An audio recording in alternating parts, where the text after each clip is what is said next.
I'm Kevin Klein. On Let's Talk Winnipeg today, we're going to talk about the COVID-19 financial plan for the City of Winnipeg. I want to show you and talk about what's in there and what's not in there, and what I think we need to put in there and we need to do fast to ensure that we can relaunch our economy as soon as the doors can open fully. Now, normally we would share with you video clips from the press conference because the mayor and his right-hand man, Councillor Scott Gillingham, who's the finance chair for the Executive Policy Committee, held a press conference to talk about the financial situation and the things we're going to do to ensure that we're protected. That press conference was not streamed live. Normally, all the press conferences are streamed live on Facebook.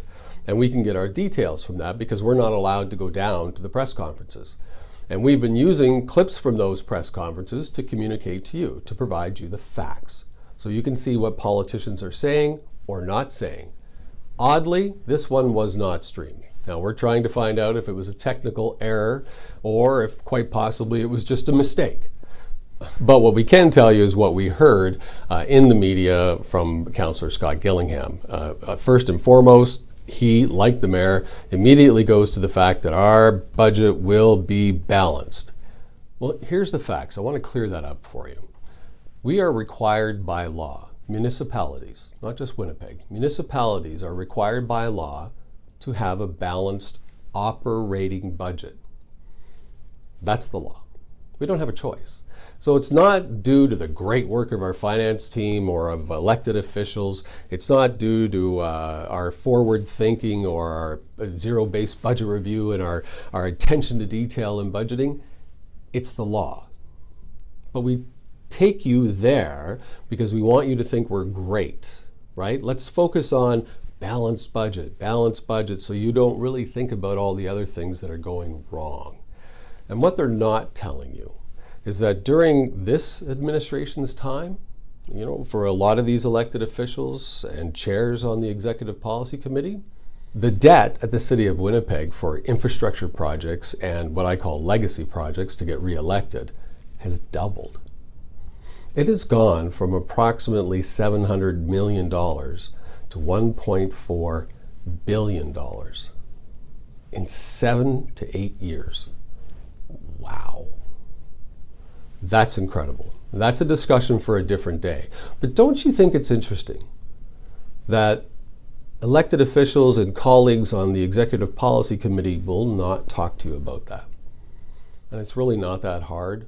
Whatever it cost us to run the City of Winnipeg, we just up your property taxes to cover it. Balanced budget. It's not rocket science. It's certainly not helping anybody either. So let's talk about this financial plan, because I was excited. I really was. I was excited and I thought, great, this is exactly what I've been talking about. We need to be focusing on a daily basis about the issues we're having financially and how do we relaunch the economy. Let's start having those discussions, because what I don't want is the City of Winnipeg lagging 1 or 2 months behind after the province or the country reopens, and we're still having discussions on how we're going to open pools. We should be the first one out of the gate. We should be the first ones open, and the next day we should be out there trying to help small business get reopened. That's our job. That should be our plan. It's not, but it should be. I was hoping that that was going to be in this COVID financial plan, and it's not. Now, I don't want you to take my word for it, because I want you to see the facts. I think that that's important, so that you don't think I'm just complaining. I want you to see it. In this PowerPoint presentation, over 50% of it was just copy and paste statistics and some charts. Here's page 38. This is an interesting page. Levers to consider. So these are things that the City of Winnipeg would do, or they're telling us they would do, should the economy get worse during COVID-19. And what you're seeing here on this page, if I was to draw it out for you as opposed to using words, would be 3 shells, and we're moving money from one shell to another to another. So we're taking money from Peter to give to Paul. In a nutshell, not meant to be rude, those are just the facts. This organization is $500 million in operational expenses and revenues. And this is what we picked. These are the areas where we're going to focus on. These are the levers that we would pull. So one of the levers we would pull is reduce discretionary spending, including travel. Why haven't we done that 5 years ago? Why are we still traveling? And who's traveling? I know nobody is traveling right now. But why would we travel at all? Listen, many of you work in the private sector. You know if you're a customer, salespeople come to you, and we're a big customer to a lot of companies. We should not be traveling to them. They should be coming to us. We don't need to send counselors on trips. We send counselors, for example, finance chair goes to New York when travel is allowed on a regular basis to attend meetings. Why? First of all, why are you going to New York to do it? Why aren't we doing it here in Winnipeg or in Manitoba? Why aren't we talking to finance people from Brandon or from, Steinbach and working on Manitoba solutions? Is that the highest and best use of your tax dollars? No. I'm disappointed every time I see that. We can do things in a digital world now, and that's where we should be focusing on. And what is discretionary spending and non-discretionary spending? Provide us some details, for goodness sakes. This is just to say, hey, we gave you an overview of what we're doing. Freeze on all fleet purchases, $500,000. Well, hang on a second. The fleet purchases are over $15 to $20 million. So you're only going to save $500,000? Why are you buying new vehicles right now? What are the priorities of this city? Is it new trucks? I've said it before, you're going to hear me say it a lot. I am so tired of paying $3 for something at the City of Winnipeg when you and I can go buy it for $1. That has to be looked at immediately. And how do we fix that? Simple. Let's put in a zero-based budget review, find all of these anomalies, and then reinvent the RFP process. Change the requirements, change the focus, and give them new marching orders. That's how we change that. We're not doing anything about that. Hiring freeze, $2 million. Not even going to talk about it. Smoke and mirrors means nothing. Same as the voluntary furlong program. Smoke and mirrors means nothing. They needed $2.5 million to get to their $4 million. The big one is the transfer from the Financial Stabilization Reserve, taking money from Peter to give to Paul, and hoping that Justin and Brian Palliser give us money back. That's how that's working. It's disappointing to see this as the levers we're pulling. This is reactionary management. And you can't be successful just reacting to everything. You need to be proactive. I think small businesses and residents want to have faith that their municipal government has their back, that they have a plan, and that they're working towards a relaunch of the economy, and we're going to be the first ones out of the gate so that everybody across Canada looks at Winnipeg and says that's where we want to be.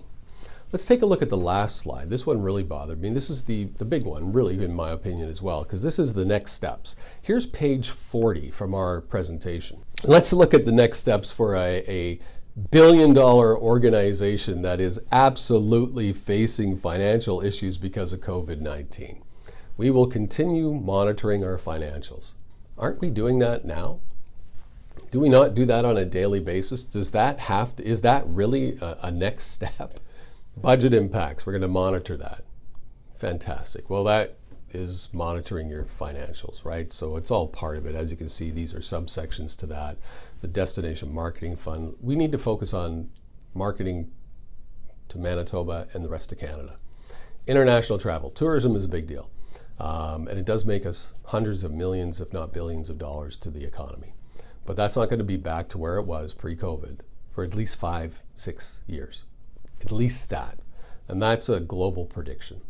So let's focus on staycations. Let's focus on people from Saskatchewan and from Ontario or Quebec or the East Coast, and have them come to Winnipeg, and let's put on some big events, and let's really generate some activity in the city to give them a reason to come here. Let's get rid of the boards of many of our buildings. Let's really get the economy going. That's what I want to see. I don't want to see what I see here is the final step in our financial plan. The interim CEO will direct the senior management team to manage spending. My gosh. Well, what does that mean? Shouldn't they be managing spending on a daily basis? Isn't that part of their normal duties and responsibilities? Or do we just spend freely? I know I'm being facetious, but I don't mean to be. It's just this is supposed to be our financial plan for a $1 billion organization. Listen, I think we can do better. I don't think we can do better. I feel we can do better. I want to see a plan. I want to see different strategies ready to go. I want to see relaunching strategies. I want to see 3 different relaunching strategies. So on that day, so when we hear 3 days before that on Friday at midnight, everyone can reopen, that Friday at midnight, the City of Winnipeg is ready to open. And not only ready to open, it's open. And it's open the next day. And our economy is going to start. And we're going to start from a solid foundation. That's a plan. We're going to have to make up a lot of revenue. What's the plan? Charge residents more? Give out more speeding tickets? We need a plan. Let's sit down. Let's get the business community together and let's start developing a plan. We need to be ready, and we're not. I want us to be ready. 15 members of council. They all have the ability to vote independently. I'm hoping that they will see this plan has no teeth. This is not a plan. We need to start putting some stuff into action, and I'm hoping my colleagues will work with me and will support going back to the public service and saying this is not enough. This doesn't even get close to being enough.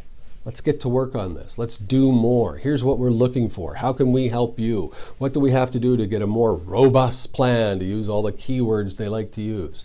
Let's put something together. Let's give this another try, because this doesn't do it. It's not enough. It's time we get to work. This is a full-time job. This doesn't just come out every time you have a media release. It's a full-time job. Let's get to work on this. Maybe I'm wrong. Tell me. You can send me a message, kevin@kevinklein.ca.